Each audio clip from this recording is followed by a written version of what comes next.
Assalamualaikum warahmatullahi wabarakatuh. Selamat pagi semuanya. Baik, di video kali ini kami akan membahas tentang ragam evaluasi non-tes, yang mana anggota kami ini beranggotakan saya sendiri, Andi Yuniarti, dan teman saya, Hidayanti. Baik, pertama-tama kita harus mengetahui apa pengertian evaluasi non-tes, yaitu evaluasi atau penilaian merupakan salah satu komponen sistem pengajaran. Pengembangan alat evaluasi merupakan bagian integral dalam pengembangan sistem instruksional. Oleh sebab itu, fungsi evaluasi adalah untuk mengetahui apakah tujuan yang dirumuskan dapat tercapai. Evaluasi merupakan salah satu faktor penting dalam proses belajar mengajar. Kemudian, macam-macam evaluasi non-tes. Yang pertama, wawancara. Wawancara adalah suatu cara yang digunakan untuk mendapatkan jawaban dari responden dengan jalan tanya jawab sepihak. Tujuan dari wawancara yaitu yang pertama, untuk memperoleh informasi secara langsung guna menjelaskan suatu situasi dan kondisi tertentu. Kemudian yang kedua, untuk melengkapi suatu penyelidikan ilmiah. Kemudian yang ketiga, untuk memperoleh data agar dapat mempengaruhi situasi untuk orang tertentu. Kemudian ada 3 aspek yang harus diperhatikan dalam melaksanakan wawancara, yakni yang pertama, tahap awal pelaksanaan wawancara. Kemudian yang kedua, penggunaan pertanyaan. Yang ketiga, pencatatan hasil wawancara. Sebelum melaksanakan wawancara, perlu dirancang pedoman wawancara. Pedoman ini disusun dengan menempuh langkah-langkah sebagai berikut. Yang pertama, tentukan tujuan yang ingin dicapai dari wawancara. Yang kedua, berdasarkan tujuan di atas, tuntunan aspek-aspek yang akan diungkap dari wawancara tersebut. Kemudian yang ketiga, tentukan bentuk pertanyaan yang akan digunakan. Kemudian yang keempat, ada baiknya pula dibuat pedoman mengolah dan menafsirkan hasil wawancara. Kemudian yang kedua, kuesioner. Kuesioner juga sering dikenal sebagai angket. Angket yaitu wawancara tertulis baik pertanyaan maupun jawabannya. Pada dasarnya, kuesioner adalah sebuah pertanyaan yang harus diisi oleh orang yang akan diukur atau responden. Dengan kuesioner ini, orang dapat mengetahui tentang keadaan atau data diri, pengalaman, pengetahuan, sikap atau pendapat, dan lain-lainnya.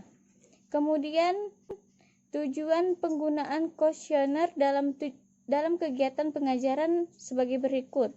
Yang pertama, untuk memperoleh data mengenai latar belakang peserta didik sebagai bahan dalam menganalisis tingkah laku, hasil, dan proses belajarnya. Kemudian, untuk memperoleh data mengenai hasil belajar yang dicapai dan proses belajar yang ditempuhnya. Kemudian yang ketiga, untuk memperoleh data sebagai bahan dalam menyusun kurikulum dan program belajar mengajar. Kemudian skala. Skala adalah alat untuk mengukur nilai, minat, dan perhatian yang disusun dalam bentuk pertanyaan untuk dinilai oleh responden dan hasilnya dalam bentuk rantangan nilai sesuai dengan kriteria yang ditentukan. Dalam uraian ini hanya akan dijelaskan skala penilaian dan skala sikap.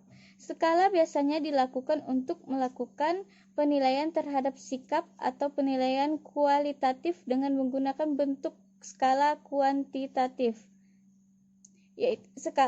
yaitu yang pertama skala penilaian, yang kedua skala sikap. Baik, penjelasan selanjutnya akan dilanjuti oleh Saudari Hidayanti. Baiklah, saya Hidayanti. Saya di sini akan melanjutkan penjelasan dari Andi Yuniarti. Selanjutnya di sini ada observasi. Observasi adalah pengamatan kegiatan seperti dalamnya diskusi, kerja kelompok, eksperimen, dan sebagainya. Observasi juga bisa diartikan suatu teknik yang dilakukan dengan cara mengadakan pengamatan secara teliti dan pencatatan secara sistematis. Observasi juga merupakan salah satu jenis evaluasi jenis non-tes yang dilakukan dengan cara jalan pengamatan dan pencatatan secara sistematis, logis, objektif, dan rasional mengenai berbagai fenomena, baik dalam situasi yang sebenarnya maupun situasi yang untuk mencapai tujuan tertentu. Dapat 6 ciri-ciri observasi. Yang pertama di sini, observasi mempunyai arahan yang khusus, bukan secara tidak teratur, melihat sekeliling untuk mencari kesan-kesan umum.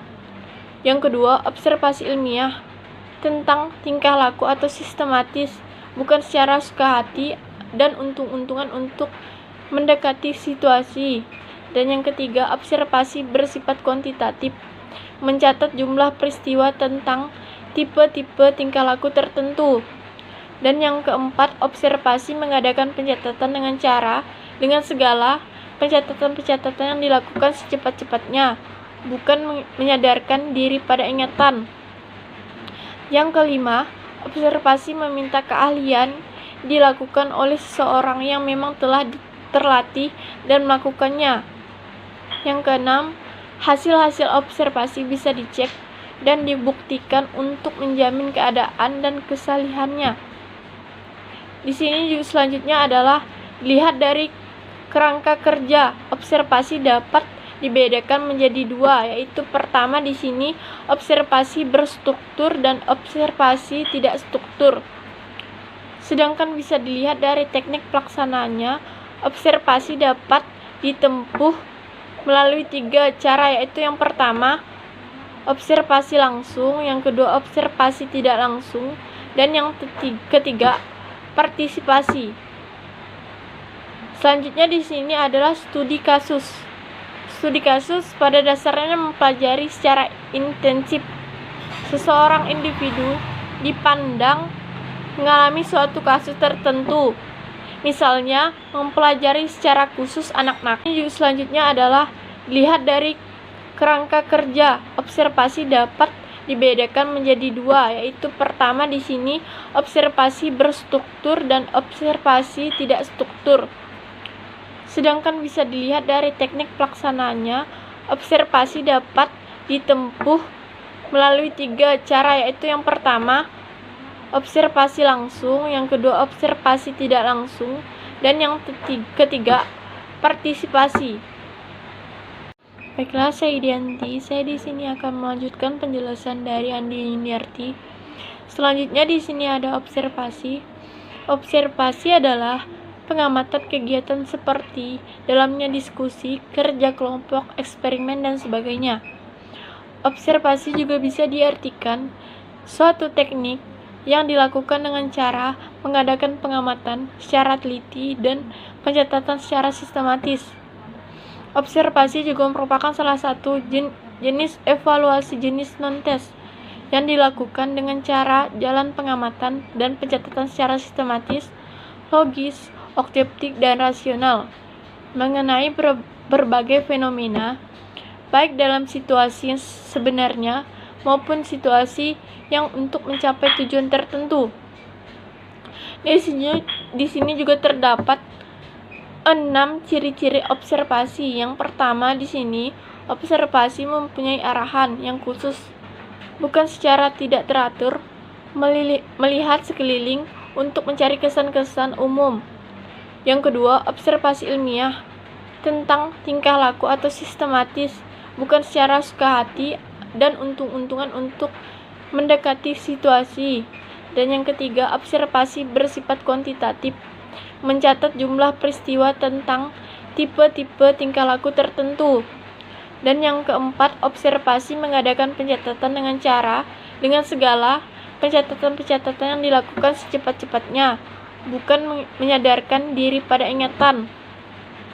Yang kelima, observasi meminta keahlian dilakukan oleh seseorang yang memang telah terlatih dan melakukannya. Yang keenam, hasil-hasil observasi bisa dicek dan dibuktikan untuk menjamin keadaan dan kesalihannya. Di sini juga selanjutnya adalah dilihat dari kerangka kerja. Observasi dapat dibedakan menjadi dua, yaitu pertama di sini observasi berstruktur dan observasi tidak struktur. Sedangkan bisa dilihat dari teknik pelaksanaannya, observasi dapat ditempuh melalui 3 cara, yaitu yang pertama observasi langsung, yang kedua observasi tidak langsung, dan yang ketiga partisipasi. Selanjutnya di sini adalah studi kasus. Studi kasus pada dasarnya mempelajari secara intensif seseorang individu dipandang mengalami suatu kasus tertentu. Misalnya, mempelajari secara khusus anak-anak. Yang berikutnya di sini 3. Mencari bukti-bukti lain untuk. Yang ketiga adalah mencari bukti-bukti lain untuk meyakinkan kebenaran masalah yang dihadapi peserta didik tersebut melalui analisis-analisis hasil belajar yang dicapainya, mengamati perilakunya, bertanya kepada teman sekelasnya, kalau perlu meminta penjelasan dan dari orang tuanya. Yang keempat, mencari sebab-sebab timbulnya masalah dari berbagai aspek yang berkenan dengan kehidupan peserta didik itu sendiri. Yang kelima, menganalisis sebab-sebab tersebut dan menghubungkannya dengan tingkah laku peserta didik agar diperoleh informasi yang lebih lengkap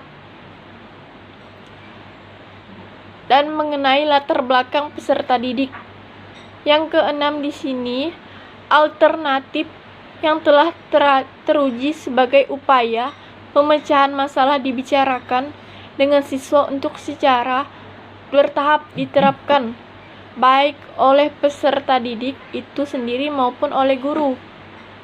Yang ketujuh, mengadakan pengamatan dan pemantauan terhadap tingkah laku peserta didik tersebut untuk melihat perubahan-perubahan.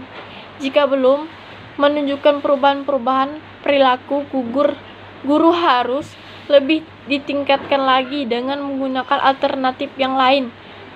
Geometri adalah suatu prosedur untuk merangkum, menyusun, dan sampai batas tertentu dapat